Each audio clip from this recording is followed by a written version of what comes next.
Welcome back to Career Build Series. This is episode number 81. And so in this episode, what I'm going to do is I was kind of inspired last episode, went ahead and I took the race plane just to be able to fly from Dremora down to FJ. And so it was kind of fun to do that. And so I thought I really don't have any turbine powered aircraft that I'm really using all that much and nothing in this Career Build Series. And so I thought it would be kind of cool to convert that race plane into a turboprop. And so in this video, I go over a lot of the actual aeronautical science information there. My degree is in aeronautical science, so I go in there and kind of go over how turbines work. I go over kind of the theory of why, adding a certain number of propellers will either make you go faster or slower. I see some people having some confusion with that. So hope you guys enjoy this. This is going to be a build video. It's going to be a little in-depth here and there, but a lot of testing. So hope you find it interesting. All right, so I started work on this. I'm trying to make a faster race plane. And so I enjoyed yesterday in Career Build Series episode 80 going ahead and using the race plane as kind of transportation to get me from place to place. So I put a turbine in here. One of the issues we have with turbines in game is they're just absolutely enormous. And so you have this really huge turbine that has to go in there. And so they're very long. They're 3x3. A PT6 you could probably get in about that amount of space, which is what a lot of these single-engine turboprops run. So I have a bunch of fins in here, and this helps get the nose up off of the deck so that I can take off. And so that's part of how this works, just to give me stability. You have some realistic forces that are not in there. You can do a little bit of propeller pitch. You notice it's pretty close to being in line with the center of gravity. I could switch over to a rotor, but I prefer the airplane sound, so I'm trying to keep that. I'm trying to at least maintain that for now. So what I'm going to try to do is I'm going to try to add some fins on the exterior here. We're just going to make them pink so that I know they're there. And I'm just going to put a couple in here so I kind of know where I'm at. Let's actually undo that. Let's turn symmetry on.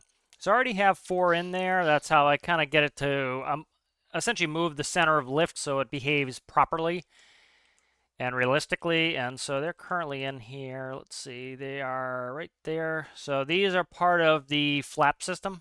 Is it? This one's different. So this should actually be... I'm curious if this is causing my problem. I think this is causing the problem here. Let's try not connecting them first. So actually, I went back to the original one.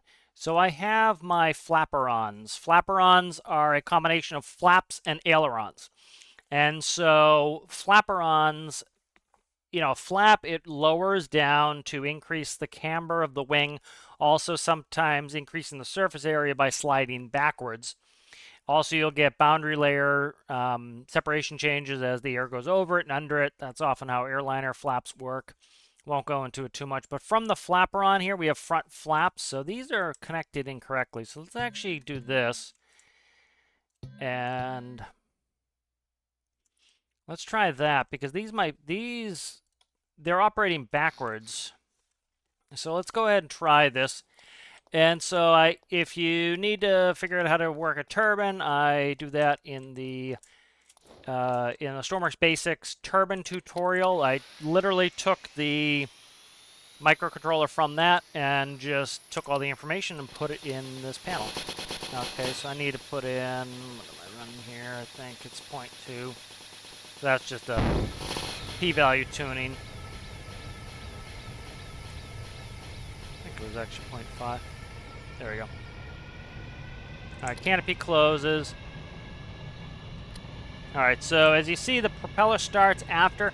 That's actually a very common thing with turboprops. They have clutches, and they do not allow the propeller to spin because a turbine has very low torque. It's low torque, high RPS, and so it's too much load on the turbine to often have the propeller going when you start. So what you'll often see is they'll clutch the propeller so that after the turbine is up and stabilized, then it can apply the clutch to turn the propeller. So you'll actually see that with turboprops. So I'll just taxi out of the runway. I still need to put a stability system on the tail wheel steering. If you noticed last episode, it was very swazy trying to take off and land, and that was because there was not a tail wheel stability system. I'm going to do the same as I do with my steering for my ground vehicles. You just essentially use an angular speed sensor, plug it into a PID. You say you want whatever the seat is saying is going to allow the maximum angular value, and then the PID will try to maintain stability. So the faster you're going, the more angular momentum you have, and the PID tries to reduce it so that you don't go too fast. So what we're going to look for is, I'm going to go full elevator on takeoff to try to keep the tail down. And so with the flapper on system, when I put the flaps in, it also does those fins in the front. So we're going to go full elevator, and I don't have enough to keep the tail down. Okay, that's fine. So what it's doing is it's causing too much pitching down moment with this prop. Let's try something here, see if it works. What's up there? Okay, good. So that's that. And let's go ahead and I'm going to move the propeller down one. I'm not thrilled to do it, but we will try it. Okay, let's move this prop down one.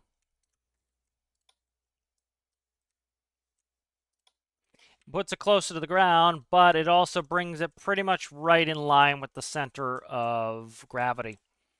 So let's try that. We're just going to take off straight.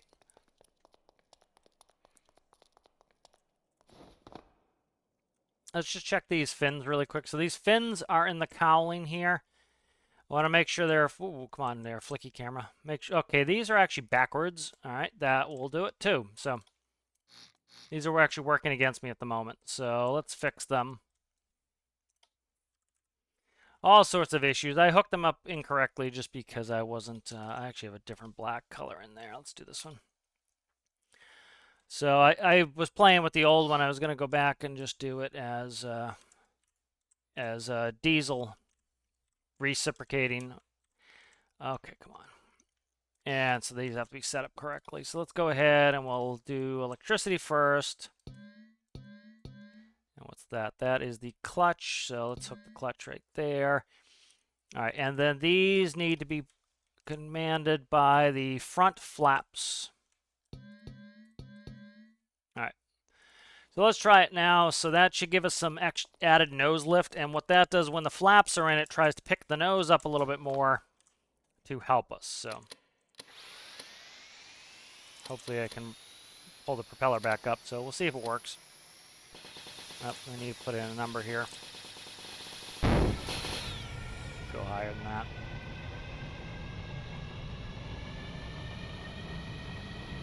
All right, parking brakes off, canopy's closed. Flaps are down. Okay, let's try taking off. So we'll go full elevator here on the takeoff.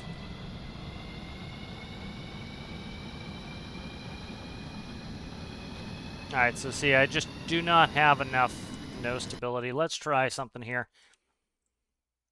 All right, so what these little fins in here should be doing is going full down, so to give more lift to the nose. Again, these are little tricks you can do to just make them behave properly. And so what I'm going to just do real quick is put a dial on the wing, or just somewhere I can read it. And I want to go here and front flaps. And so these are little tricks to make things behave realistically. So doesn't like me trying to flip switches from outside. Okay. So that is going a full 1, which should be tilting those down, so that should be correct. So it should be adding it, and it still doesn't give me enough. Okay. So we're going to have to do what I didn't want to do, which is, so we're going to want to add a rotor instead.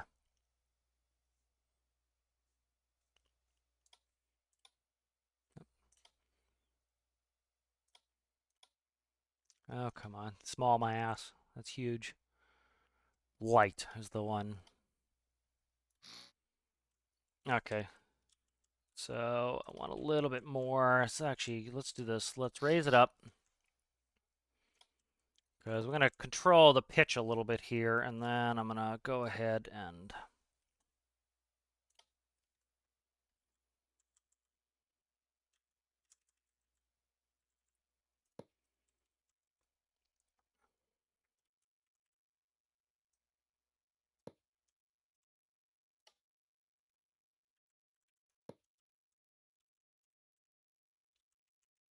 See if I can cut in here. I doubt I can because the turbines are just enormous, man. They're just huge.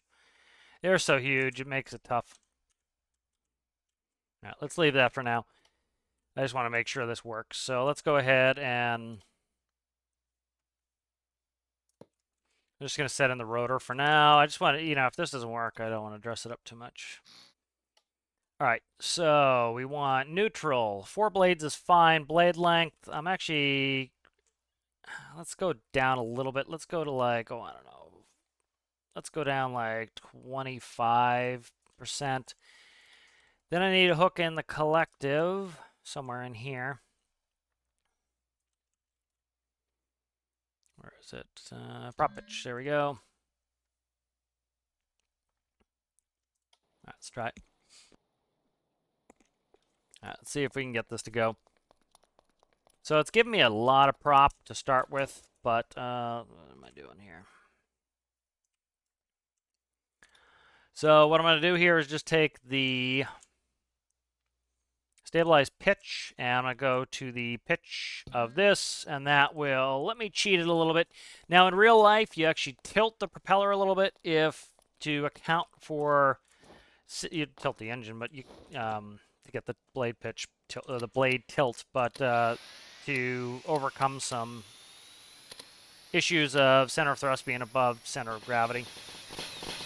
It gets annoying when I start having to change all my values here to try to run it.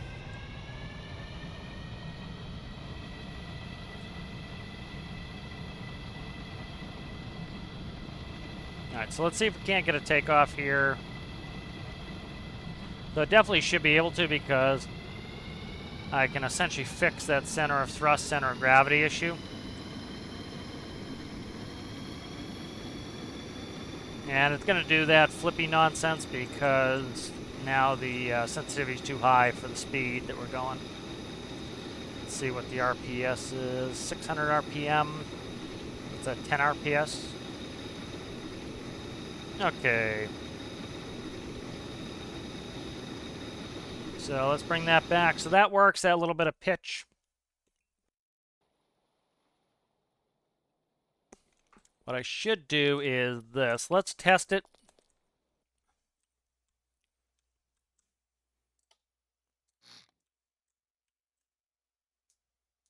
Let's not test it. Let's see what I want to do here.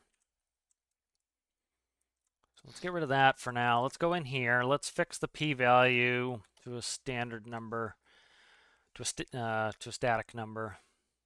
I don't want to keep adjusting it. I left all my old stuff in here. This is all you need to run a turbine here. A p-value.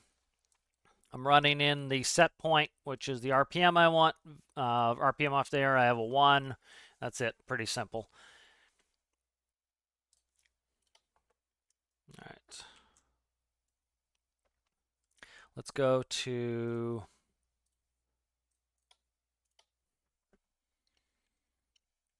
looking for prop pitch here. Where are we at here? That can go. That's clutch. Don't need that anymore. Where's prop pitch? Right here, prop pitch. So I want to manually control prop pitch. So we need to fix something back here. So this is my seat combiner. Pretty simple, just combines the numbers from the seat. So we're going to copy that. Actually, do this really quick. So it's just mostly oars, and it just adds them together because IRL, you'll be able to overpower the other seat. You know, say you got somebody that bench presses 400 pounds, somebody who bench presses 10 pounds. They're going to be fighting over the yoke. They're connected, so they're just one's going to be able to overpower the other, and so it just adds everything together. It's going to go to 2. That will plug into 2. And then now that works. I don't want to really cover that, do I? No, like that. Okay.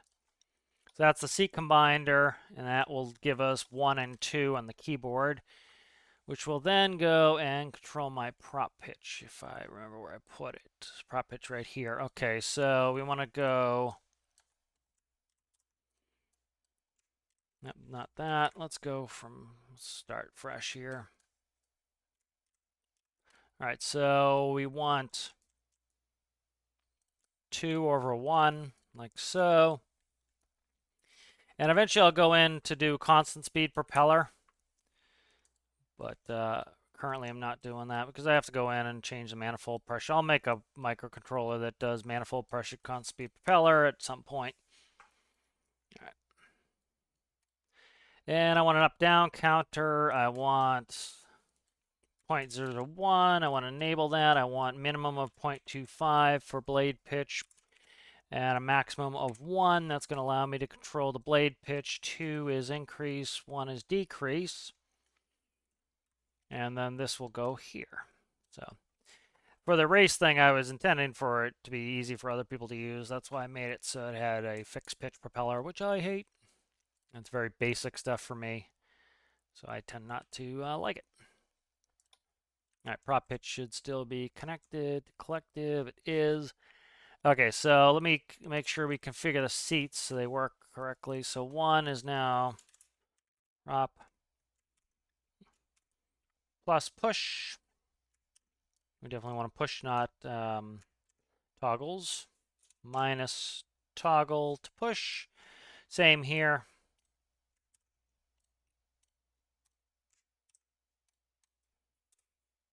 Okay.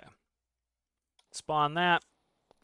So I should be able to dynamically change the propeller. Talked about this before, how, you have to make some sacrifices when you do fixed pitch. With variable pitch, the whole reason you do it is so you don't have to make sacrifices. You have a certain pitch for climb. Let's start moving it here. As you can see, I'm increasing the blade pitch. It's very slow, so decreasing the blade pitch. So we want prop pull forward, which means the lowest pitch that we set. So we set it to 0.25 as our minimum. Fuel is 175 gallons. All right, let's go ahead, and I think we're good to go.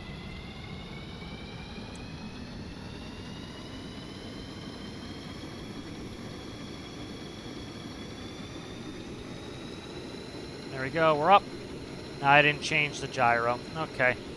I knew I was going to forget something. So that gyro flickiness, that's like one of the most common questions people ask, and then a lot of people will respond, don't use their stock gyro, it's crap.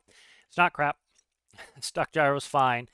You just need to know how to use it. And if you're getting flickiness like that, it's like having too high of a p-value, which is essentially what the gyro is doing. It acts like a PID. So just go in here and reduce your sensitivity. That's like reducing the p-value. And it will stop overshooting. The flappiness of your control surfaces with the gyro is essentially too high of a p-value. It is overshooting the desired target. So you decrease in sensitivity. That will fix it. I pretty much only use the stock gyro.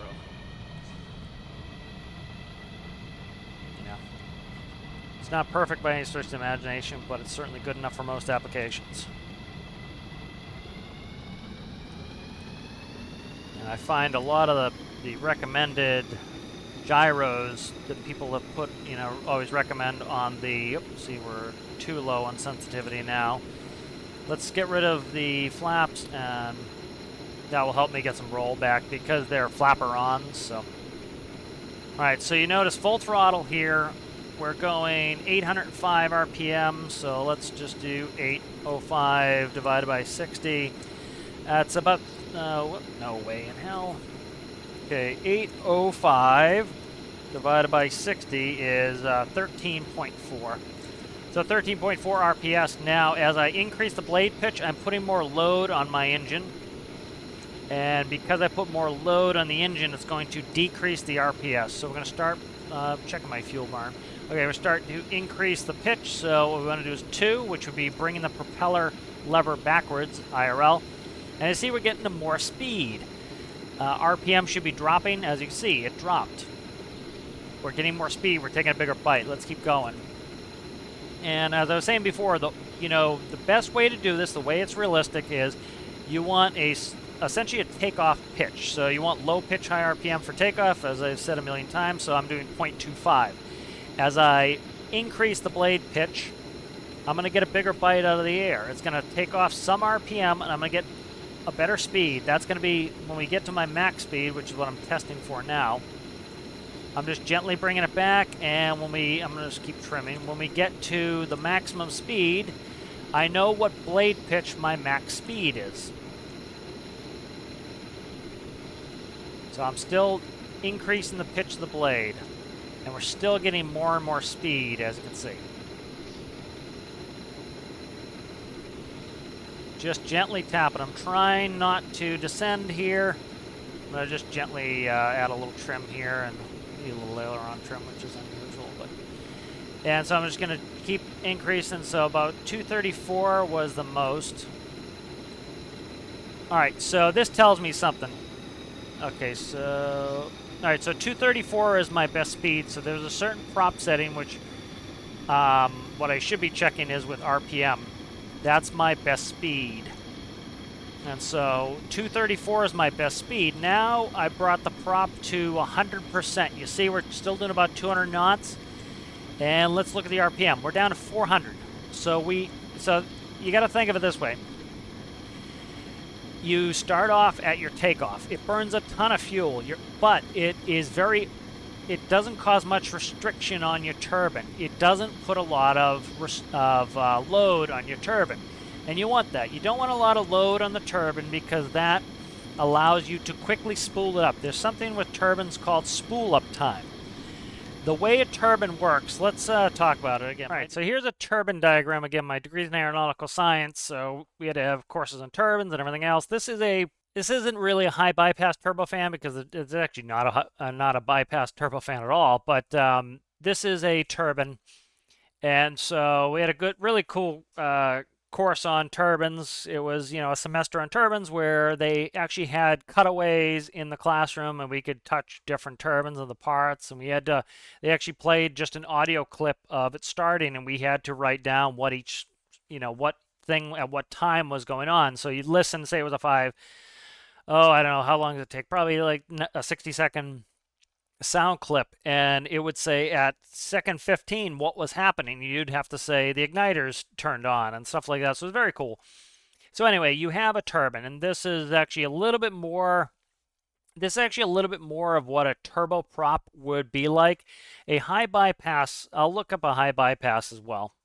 All right, so here's a high bypass turbofan. This is what most modern commercial jets are running, are high bypass turbofans. Older, say like 80s type of engines they weren't really bypassing anything from the core. That first diagram I showed you, they're not bypassing anything from the core.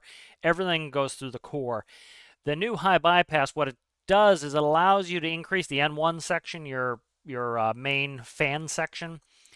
And so if you notice this part here, that air goes in the engine and it goes right out the engine, right out in the atmosphere. So this air never goes into the core of the turbine. So that's bypass. It's bypassing the core. So this is a high bypass. There's a lot of area bypassing. So it's almost like a turboprop, which it's essentially kind of is. It's a turbofan. So they call them turbofan engines. And so you have this big fan, and a lot of the air bypasses the core, and it goes around it. So it's just blowing air. Air comes in, air goes out faster. That's it. It acts like a propeller. In the center section, it goes through the core. And so let's go back to our regular picture that I had. So this would be a no bypass or a low bypass. There's no bypass going on here. And so what happens is the air comes in the intake. Here are your N1 blades. All right. And then you have your N2 blades here. So this is your intake section. This is your compressor section. All right. And so you notice you have a convergent section here where the air is coming in. You notice the diameter is larger here, and it starts to taper down, which makes you have a lower diameter. Now, air is coming in very fast. All right, you're coming in, let's say you're doing, I don't know, airspeed would be max on the planes, on the last, not necessarily the last jet I flew, but on the jet that I have the most time in, your max indicated airspeed was 320 knots. So air is coming in at 320 knots. All right. Now, in order to compress the air, you need to slow it down. You're slowing the air down, you can put more in. And so you have this thin air from the upper atmosphere coming in.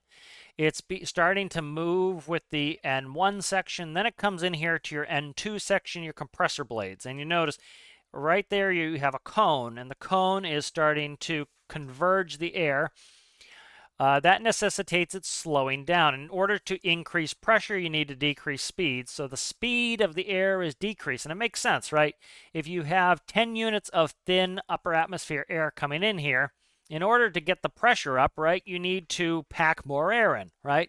So if the air is coming at 320 knots and you're letting it go out at 320 knots, every second, say you have 10 units of air coming through, well, it's just going to be 10 units of air, 10 units of air, 10 units of air. If you start slowing that down and say it's 320 coming in and it's 100 coming out, you're able to hold, 3 times the air essentially. And so that increases pressure. And so these blades are helping to increase the pressure. You notice, look at the area. That's a lot of area, a lot of area, a lot of area, less, less, less, less. The blades are getting smaller. You have more, the blade is taking up more space. And it's, as you can see, it's getting more and more compressed. They even show here with coloration, really light blue to really dark blue, to very dark blue there going into the combustion chamber. All right, so now you have this air coming in. Now, as you compress air, it is actually getting pretty hot. We take bleed air off of the N2 section, and that will go to the packs, and that will go to the heating system, that will go to the anti-ice system. They would run air straight from the compressor section straight to the front of the wings. You'll see them, they're silver. I'll try to find a picture of that. All right, so here's a diagram of anti-ice. Anti-ice heats the front of the wing so that ice cannot form. You'll have super cool water, you'll have snow, it will hit the edge of the wing, and it's so hot that it just instantly flash melts or evaporates, and see you later. De-icing is a little bit different. Let's actually find de-icing here. So there's an icing diagram. So this is, I talked about these before, these pneumatic boots. If you look at the Seagull, it has that black painted wing. The reason it is to simulate this black boot. And this is the boot I was talking about. You see it's a rubber boot. And when it's inflated, it's a pneumatic de-icing boot. It inflates and makes these ridges, which cracks the ice off. So our picture, we have a hot leading edge. So you take air off of that N2 section, and it comes through here, and it goes and it will touch the silver part of the front of the wing, and that there's also silver on the front of the engine intake nacelle there as well to keep the ice off. And so that will go ahead and heat that wing. And so even though it's just compressed air, it is very hot. All right, so looking back at the diagram here, so it goes in here and it's pretty hot. As you can see, it's already yellow. Now, as it comes through here, this is what's known as the burner can. All right, and so you have this is probably your fuel, this is your, what the hell is it called? This is your fuel nozzle. And so you have a nozzle, right? So you have fuel coming in under pressure, and then you have a constriction, a nozzle, right? As you constrict it, right, you're increasing pressure. All right, the pressure increases. So when you increase pressure, again, you're decreasing speed. So the fuel's pushing in there, it goes to a nozzle. So what they're usually known as convergent, divergent nozzles. They converge, they make it small like this, right? They converge. And then it comes, so that's what the fuel is doing. It comes in, it converges, it slows down, increases the pressure. Then you have a divergent section and it comes out. Now the cool thing is you do not need your igniters running all the time. You do have igniters on and start. So these are probably indicating your igniters there. So they're like spark plugs. So the igniters turn on, they light the fuel. Now, as you notice, see how the flame is pretty small in comparison to the whole burner can. The reason is pretty simple.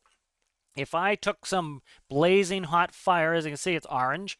If I took blazing hot fire and I touched against this metal, eventually the metal is going to get cherry red and it's going to have all sorts of problems. It's going to get soft. It's going to become malleable.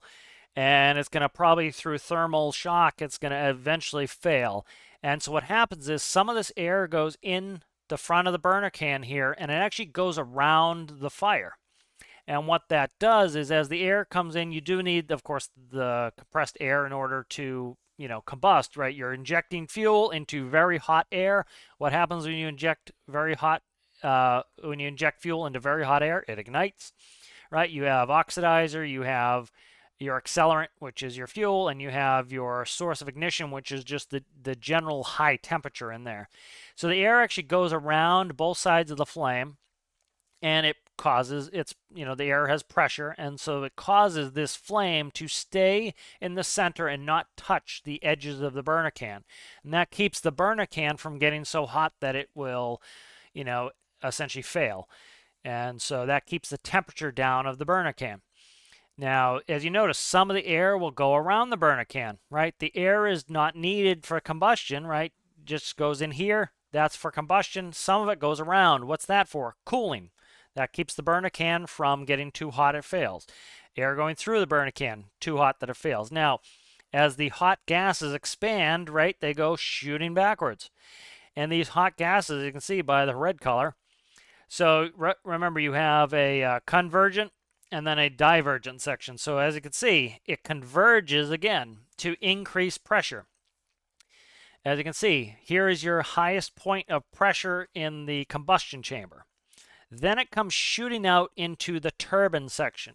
Now these blades are often coated with something like silicon, not silicon, what are they coated with? Ceramic.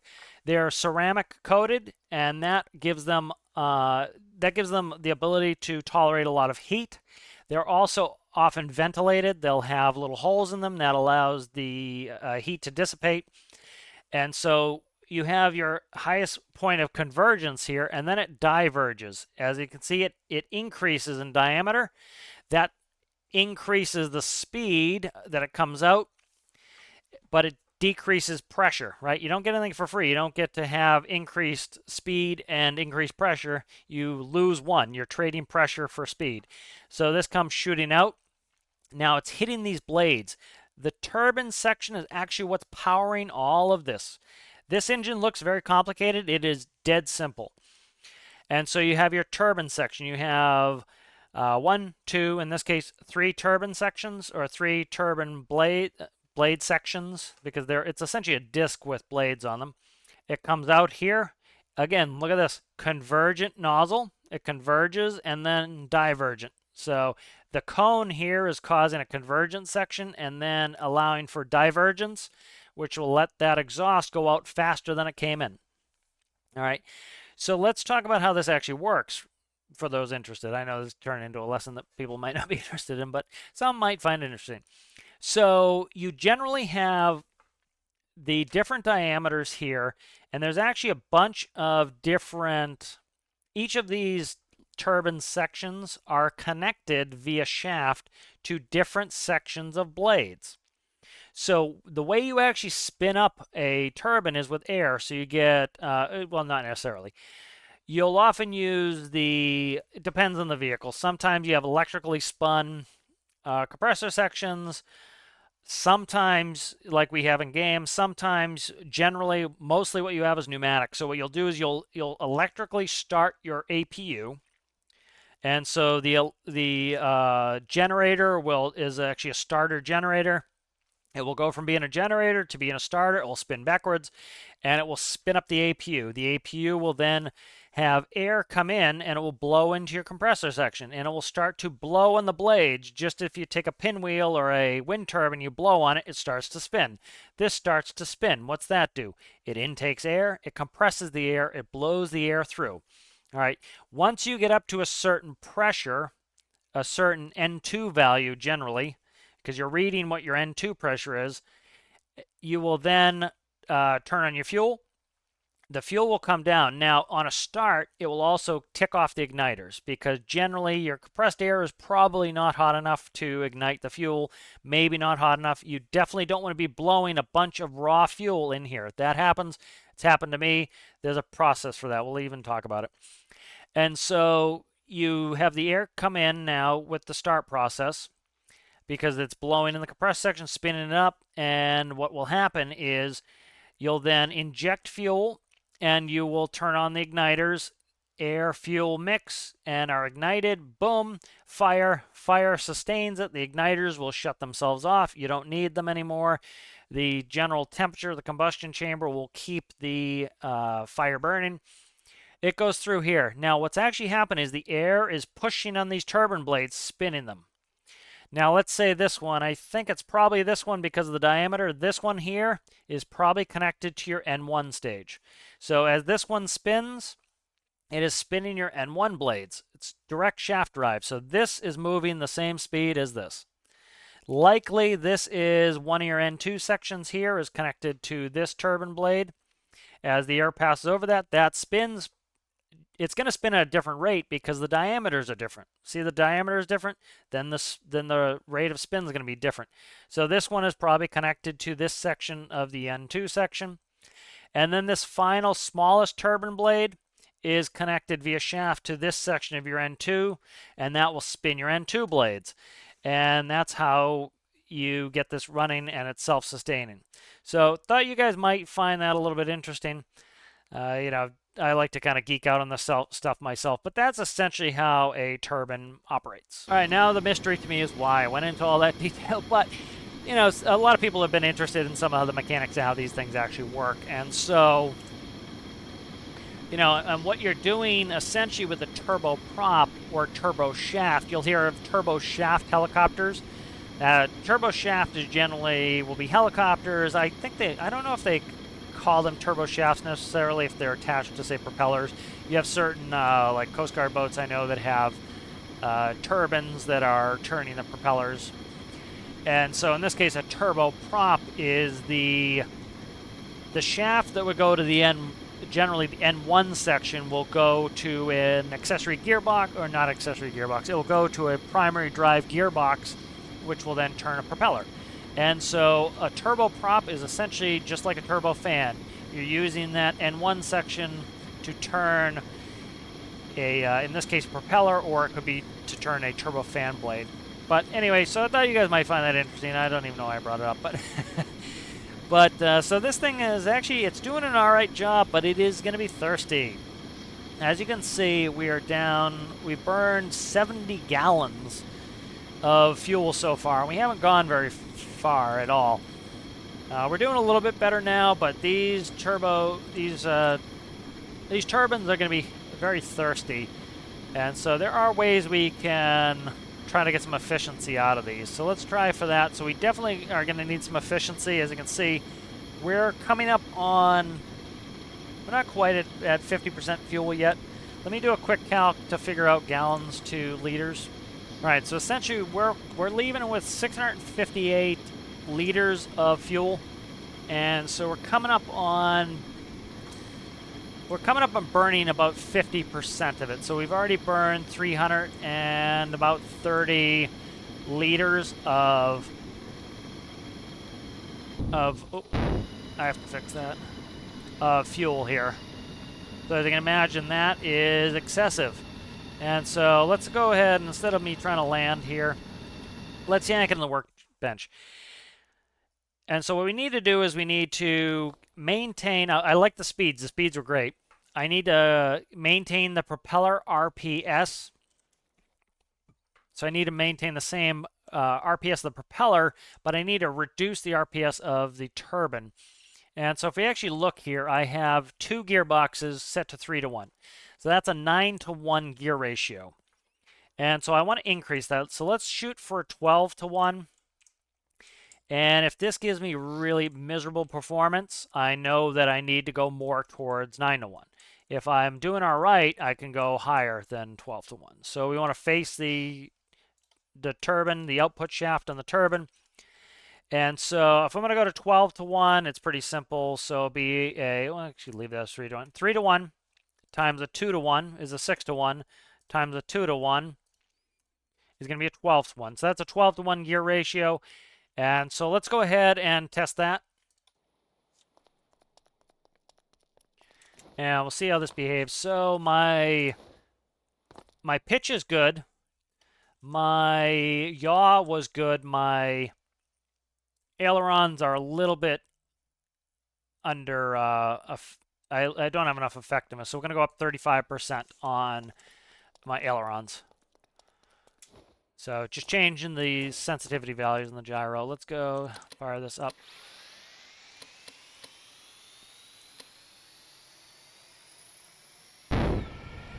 All right, so we've increased by quite a bit. About, what, 33%? Yeah, about 33% increase in propeller rotation. Now, what this is going to do for us, though, is this is going to put more load in the engine, which will reduce the RPM of the engine. So let's go flaps down and let's get out of here.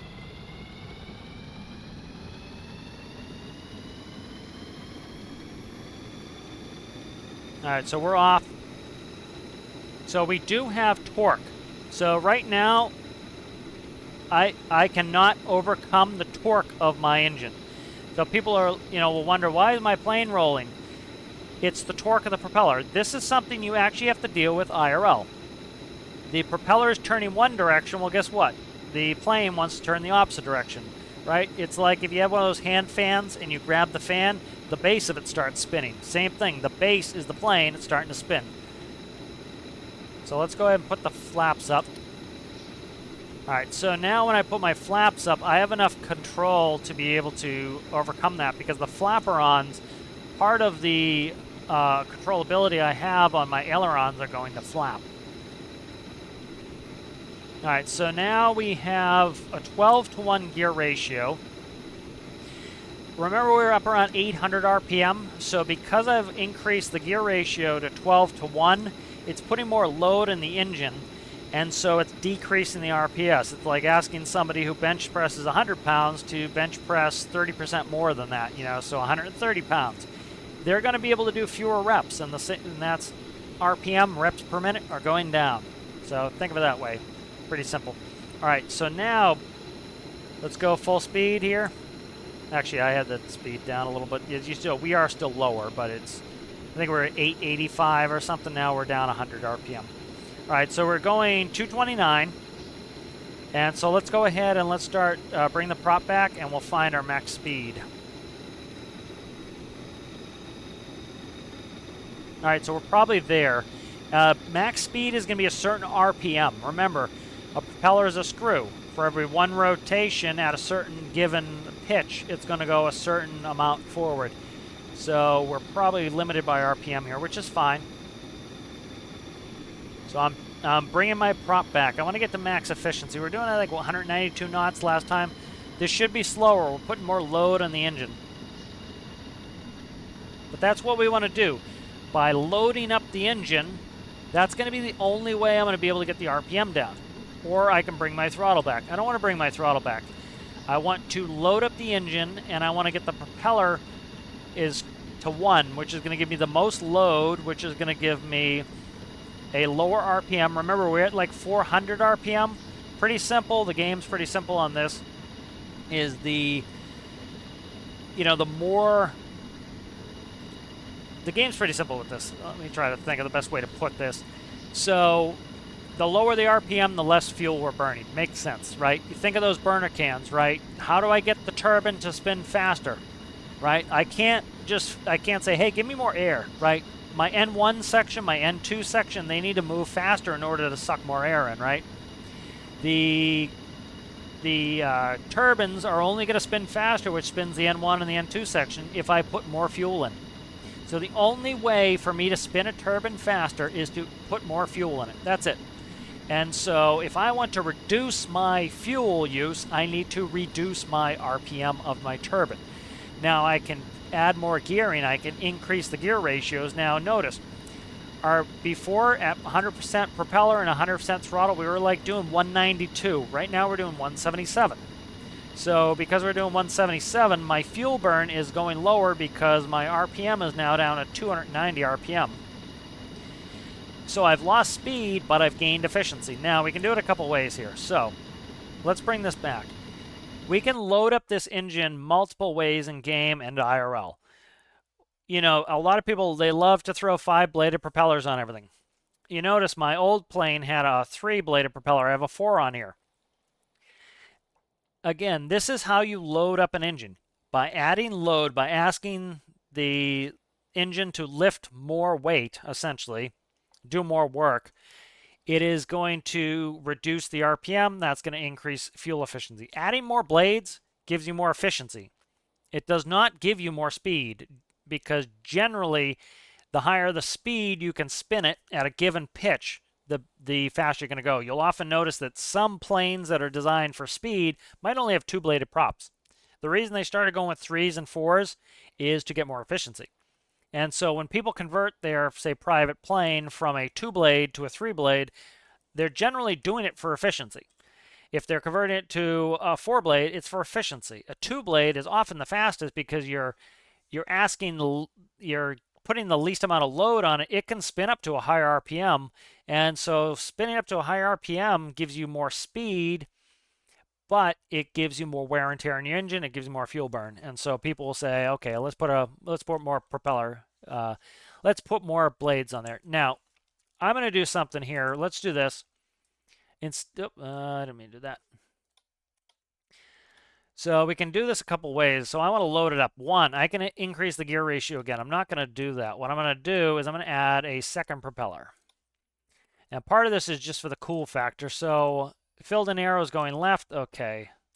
So I'm going to go and grab another rotor here, and where we have... Okay, so this was actually the intermediary one. So let's put that back. I'm just going to go back like that. Okay, and then this one's the end. All right. So that's going on there. I can load this engine up a couple ways. One, I could increase diameter. So we have 4 blades at 25%. I could increase that, but I'm not going to. I have 4 blades on this. I'm actually going to go down to 3, neutral. This is going to go back to 3. All right. Now I'm going to grab this outside one here. I'm going to cut that, and I'm going to press U, and now you notice the filled arrows on the other way. So this is going to go opposite. Now, by having this counter-rotating, what it's going to do is it's going to get rid of my torque, right? My torque was causing my plane to roll because the propeller was going one way. The plane wants to go the other way. Well, guess what? If I have the props going opposite ways, they cancel each other out. This one's going one way, which would torque the plane, but this one's going the other way, cancels out the torque of these propellers. The plane doesn't torque at all. So that is why you would do something like that. Let's go ahead and we'll keep pitch connected to just this one. We don't need it on both. And collective will go up there. So let's go there. So I've loaded it up. So before we had 4 blades, now we have 6 blades. I've added 50% to my blade count. That's going to load up my engine. So I'm not going to play with gear ratios again yet. Now, what should we expect? Let's make some guesses. Because the load is going up in the engine, the amount of work I'm asking out of my engine, right? It's, again, like me adding 50%, to your bench press. You bench press 100. Now I'm saying, hey, bench press 150. You're going to be able to bench press less than you would the first time.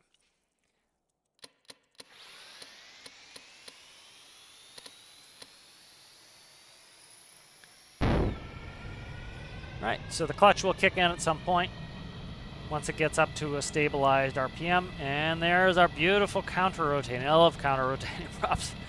Really do. All right, we're just going to take off straight.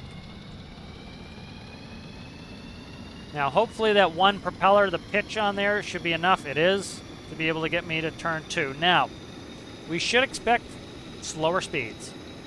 We're taking a bigger bite. Why am I having... Okay.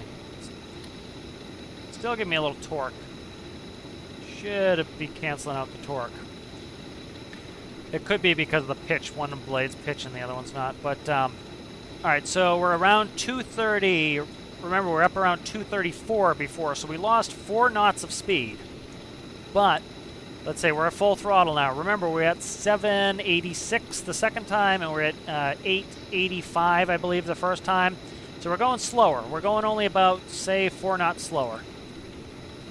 But we've dropped 86 RPM, so that's less fuel burn. Let's go ahead. I'm going to start pulling my prop back, and I'm going to increase pitch. So I'm going to bring it all the way back. So what I'm actually probably 0.25 on the propeller is too much pitch for takeoff. Probably going to go to like a 0.2 or less, because I want my max speed not to be at my starting level. So notice we've lost, what we're at, 178, I think. So we're down to 160. Let's see where we get. So I'm trying to trim us out pretty level. So we'll see where we end up. So about 162. So we've lost, what's that? That would be 16 knots. So we've lost 16 knots. Look at our RPM. Our RPM's lower. It was up around 280, I believe, 240 to 280. I can't recall exactly. We've lost some RPM. And as you can see, it's given us fuel economy. Now, because we have the ability to vary the pitch of our prop, if I want to go faster, I set my prop to max speed. If I want max economy, I can set it to max economy, which is this, 100%. So yes, I'm going slower now. I'm only doing 161 knots, but I'm saving myself a lot of fuel burn. Because I'm running at a lower RPM, I'm saving myself some fuel burn. So if I add more blades, I am going to decrease my speed, increase my efficiency. If I add more gearing, if I add a higher gear ratio, I'm going to be decreasing my speed, increasing my efficiency. But what if I want to go as fast as humanly possible? I don't care about that. I need to decrease the load of my engine. I need to get the speed up. Now, there are always going to be trade-offs. So ideally, you want it to have the lowest resistance. You can go one two-bladed propeller at a very high RPM. You can do this with gearing to increase the load, and you'll find a balance where it's going to be your max speed. But you're going to likely be burning a bunch of fuel to do it. There's a reason why they put tons and tons of propeller blades on most commercial aircraft is they want to get the most efficiency because they're trying to run a business here. They don't care about max speed. What they care about is max efficiency. And they can figure it out in all the aerodynamics labs to get it to work right. But as you can see, we're doing 165. Let's go ahead and start bringing the prop full forward for landing. So as you can see, we burned 40 gallons, and we're about where we were last time, where we burned half of our fuel. So we've definitely increased efficiency. So prop is going full forward, and so that's fine. I don't have a minimum value set. That's why that likes to die on me. So that's fine. Let's go ahead and put in the flaps. The problem is something's up with the flaps where I'm losing rotor effectiveness. So coming in here, so right about there, 86 knots feels like we're on the edge of a stall. I could go a little bit slower maybe, but I'm trying not to have my engine shut off on me. So right there, so that's about as low as it, yep, we're definitely sinking, I can feel it. So when people keep ragging on the aerodynamics of the game, I'm kind of like, dude, the aerodynamics is not bad in this game. I could do everything I would do in real life, and right now it feels like I'm on the edge of a stall buffer. There's my sink. I have to pitch up to recover and add power. You would pitch nose down if you did a full stall, but we didn't stall. We were on the edge of a stall. So that's why I added power and pitched up. And so I can easily add a clamp, and that will keep my turbine from shutting off like that. But so pretty cool, as you can see. So let's go ahead and bring this back, and I want to do some final changes here. Why can't I recall this? There we go. All right.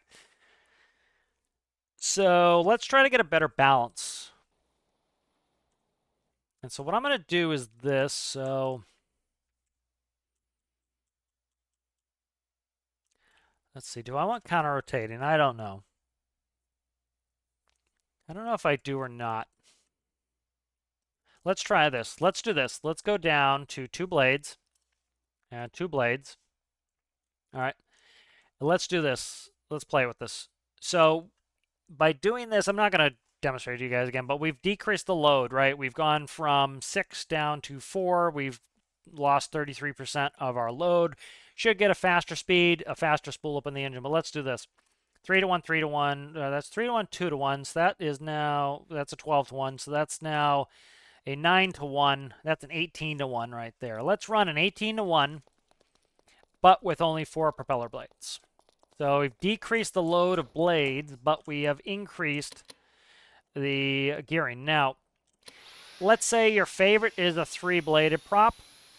You can have a nice 3-bladed prop, and you can use gearing to get the desired results. So you can actually utilize that to kind of get what you want. All right, so there we go. And let's go ahead and we'll take off here. So flaps coming in. All right, good. Let's boogie boogie. There's airspeed alive. Should take off around 60. There we go. Flaps coming up. So I don't even know where this is going to go because I've changed a couple things, right? We're at an 18-to-1 gear ratio. We're up at 459 RPM, which, where were we last time? I think we were at 700. Yeah, we're at 700. So we're down to 460 now. So by going to an 18-to-1, I've really reduced it. But as you can see, we're doing 202. So we've slowed down by 28 knots. So that's exactly what I expected. I decreased the propeller blade count, but I greatly increased the gearing. So there's a lot more load in the engine now. Let's start bringing it back. So we expect, as I increase the pitch, we're going to go ahead and put more load on this engine. What's going to happen?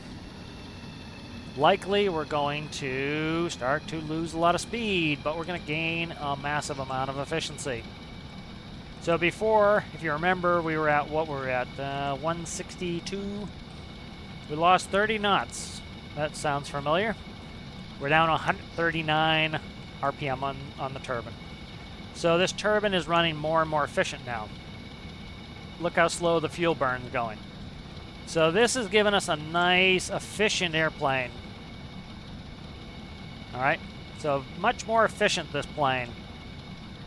But we're losing that speed we might want. So let's go ahead and take it back. And let's play one more time. So what do we have? 4-blade. We have a 4-blade count on here, right? Let's play with this one final time. I think I want 1 propeller. That's what I think I want. So let's cut this, push it in there. Bingo, bango. Merge it up. And I want a 3-bladed prop. 3-bladed prop tends to be my favorite. All right, 3-bladed prop. So we've lost essentially 1 propeller blade. And we probably have some loss running 2 propellers, so we might be a little bit on the higher efficiency range. So this is, you'll see this a lot. People asking, I added propeller blades and I'm actually going slower. It doesn't make any sense. It makes perfect sense. You just are not familiar with why it makes sense. It makes sense because you think adding more just means faster. It doesn't. It actually sometimes adding less. What's going to make you go faster is decreasing load. That's going to allow you to have a higher RPM. Higher RPM at a certain pitch setting is going to give you a higher speed. But you're going to lose out. Oh, okay. I forgot that I didn't hook pitch to this. So you need to understand the fundamentals of this, and I understand why most people don't understand the fundamentals of this. They don't have a degree in aeronautical science. They don't know why. That makes perfect sense. There's nothing wrong with that. But you just need to understand why the fundamentals cause you to have issues with, changing your blade count. Why does that give me a different speed? My engine's going faster, but I'm still going, slower. Well, you put a bunch of gearboxes on there, you're going to increase load, and that's going to make it go slower. So there's a lot of stuff to understand, and I understand it can be overwhelming. But at the end of the day, the more load you add, the more likely you're going to decrease the speed of your engine. And as you decrease the speed of your engine, you're gaining fuel economy, you're lowering heat, you're doing all these great things. You're increasing fuel economy, you're lowering the heat by slowing down the engine because you're burning less fuel, but you're going to lose speed. So you have to make a decision. Do I want an efficient aircraft or boat or whatever you're doing, or do I want a fuel efficient one? And the benefit is with having a variable pitch propeller is you can have the best of both worlds. So we're going to go full throttle. I'm going to bring the prop all the way forward. As you notice now, we're going 212 knots. Likely that's my top speed. I'm going to close. I'm going to try to trim us here real quick. Let me trim us to level. So I don't want to climb or descend. I just want to kind of sit level. So that's pretty good. Right about there. Okay. I'm going to start bringing my prop back. 212 was my best speed, so I guess, so 0.25 is probably actually our best speed setting on our prop. So I'm going to bring it back. Let's see what our best efficiency is now.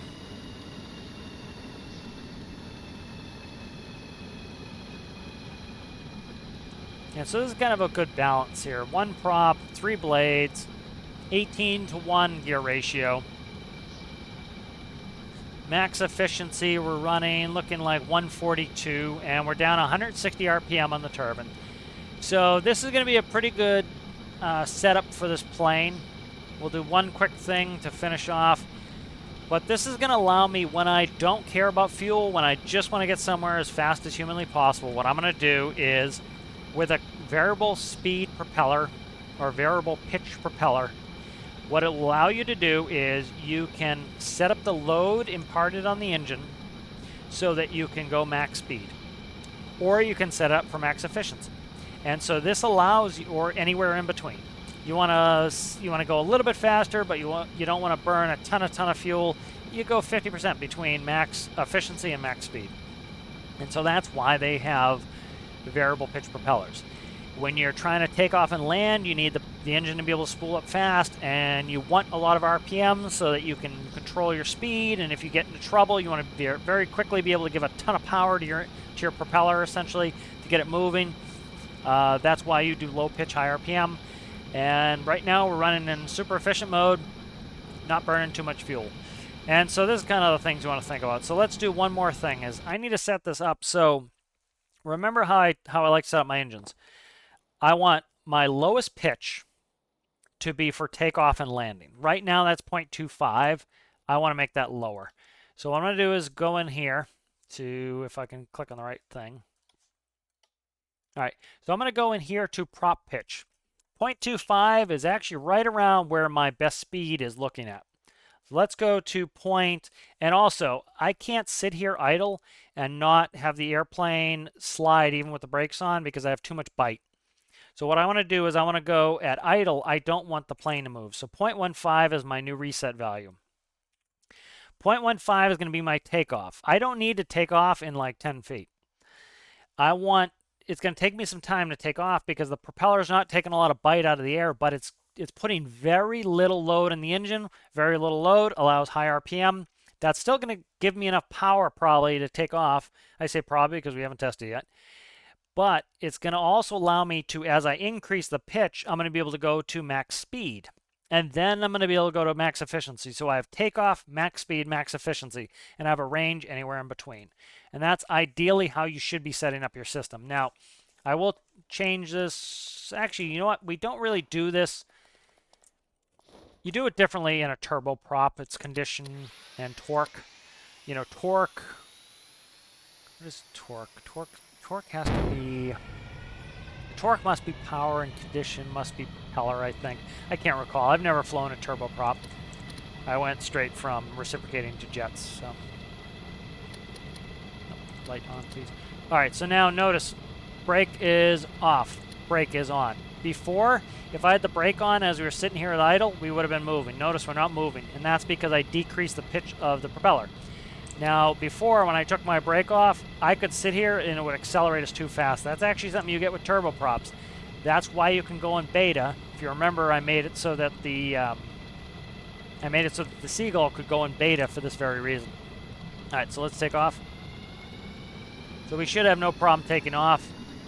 We should be able to get more RPM out of our engine, which should be perfectly fine, and we're up, no problem. Let's go full. Whoop. Let's take off the flaperons. So I'm going to have to get rid of flaperons. Our engine has too much torque, or propeller has too much torque. I don't have enough aileron with flaperons, so I might have to redo the flaperons. All right, so notice now, at this lower pitch setting, we're doing 228. Let's see if I increase the pitch of the propeller if we get more speed. So I'm starting to gently just tap off, increasing a little bit. So it looks like we're topping out at 233. So I actually should probably go from 0.15 down to 0.1. I really need very little pitch on this. So about 233 was my max speed. So let's I'm increasing the pitch of the propeller. I'm putting load on the engine, on the turbine in this case, the power unit.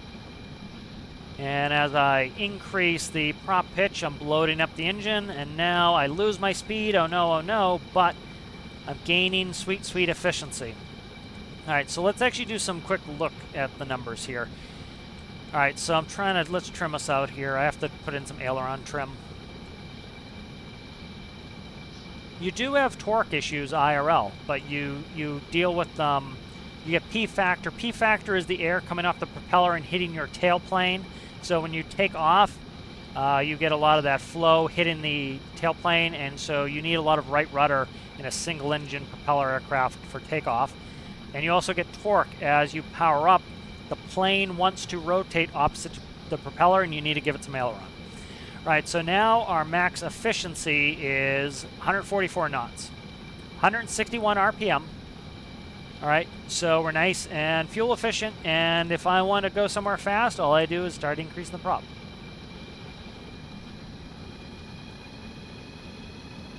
And as I decrease the pitch, call it increasing the prop because full forward is low pitch on the way that the throttles and the prop levers are set up, or the way the prop levers are set up is full forward is low pitch.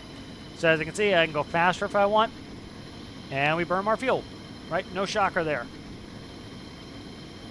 So this will be a cool little plane to get around fast. One of the reasons I needed the high efficiency settings is because I need to be able to get places, not run out of fuel. This only holds 170 gallons. It's a little bit pricey. So what did I say? 650 liters. What's jet fuel running us? $4. That's not too bad. So 4 times 6. So we're talking about 25. Let's say 3,000 worst case scenario for a full tank. And so that will cost us, say, 3,000, say, to get from here to here. That's not the end of the world, but as you can see, it starts getting costly. That trip I took in the diesel one cost me almost nothing. We burn a lot less fuel in the diesel, and if you remember, I was going around 140 knots. So we really haven't gained a lot, and the likelihood is I really jacked up the cost of this vehicle. But it was fun to do it anyway, so I don't really care how much it costs. Let's go ahead and save this really quick, and let's look at some costs. All right, so here is that is now, that's actually cheap, 12 grand. Let's bring up the other racer. So this racer here, the one that we used last episode, is the 8C. It's an 8-cylinder diesel. Holds the same 174 gallons of diesel in there. Diesel is already at 50% of the cost, but we're also probably using, I would say, at least 50%, so it's probably a quarter of the cost. So say like I said, worst case scenario, $3,000 to get, to Dre more, which I haven't even tested yet, but let's say 3,000. This will cost us a quarter of that.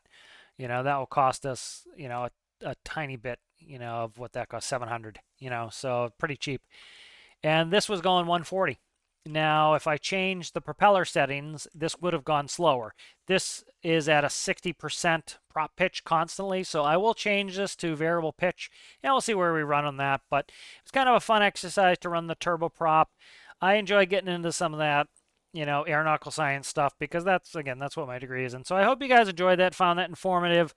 Hopefully you can use some of that in your own designs where, I see so often people like, I added more props and I go slower. It doesn't make any sense. It makes sense. You're not sure why it makes sense. And so hopefully this helps people make some sense out of that. I see a lot of people, they put more and more props on to make it look cool, and they're like, it doesn't work. And it's like, cut your props down. All right, so hope you guys enjoyed that, found it informative, and I'll see you in the next one.